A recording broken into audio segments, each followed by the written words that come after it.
Mabullesita ankoti jabote daakeen bullesine mana deesita ala malee kaayoo sinneessine. Mabullesita ankoti jabote daakeen bullesine mana deesita ala malee kaayoo sinneessine. Sayida malee miti dubbina gadi yaadde nanni bindame humna kan kee norma gargaarte.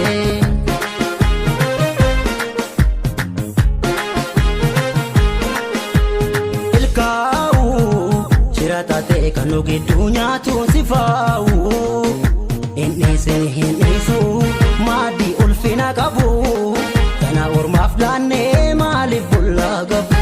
Garaa lama maaliif bullaa gabu ormi nyaata maaliif bullaa gabu. Garaa beela maaliif bullaa gabu ormi nyaata maaliif bullaa gabu. Nas fakkaate sis fakkaacha addanuu baasuuf kan oolu itti yaade dhufee yeroon bira ga'uun oolu. Farda kan keenya taphattoon kaachisanii durnoolu beekna wal wallaalchisanii. Farda kan keenya taphattoon kaachisanii durnoolu beekna wal wallaalchisanii.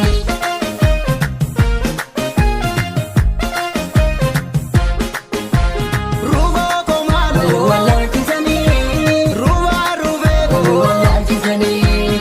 Ruuboo koomaaloo wallaalchisanii ruubaa ruubee wallaalchisanii.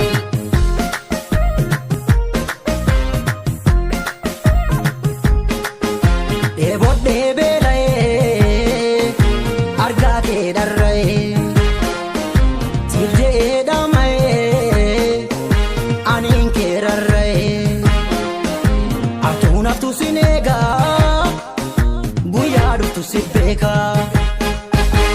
Kalloo koo maaloo guyyaa dhuftu si beekaa lalgaa disee koo guyyaa dhuftu si beekaa. Kalloo koo maaloo guyyaa dhuftu si beekaa lalgaa disee koo guyyaa dhuftu si beekaa.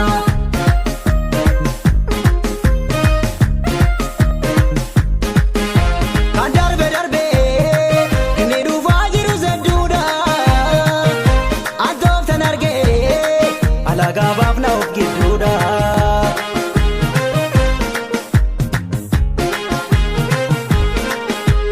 Milkaa'u shiratate kan nu gidduu nyaatuun sifaa'u hin dhiisu maaddii ulfina qabu kana ormaaf laannee maaliif bullaa gabu.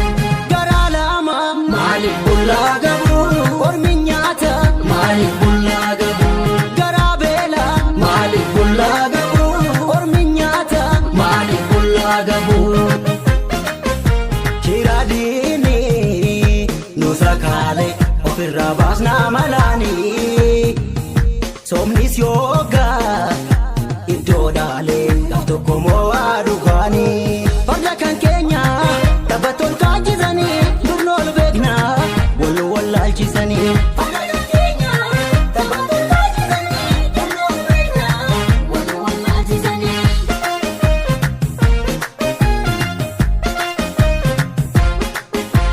Ruuboo koomaaloo wallaalchisanii ruubaa ruubee wallaalchisanii.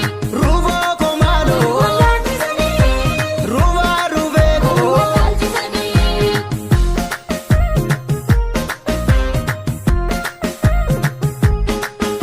Dheebuu beelaa obsee wallaalaa koo sorsee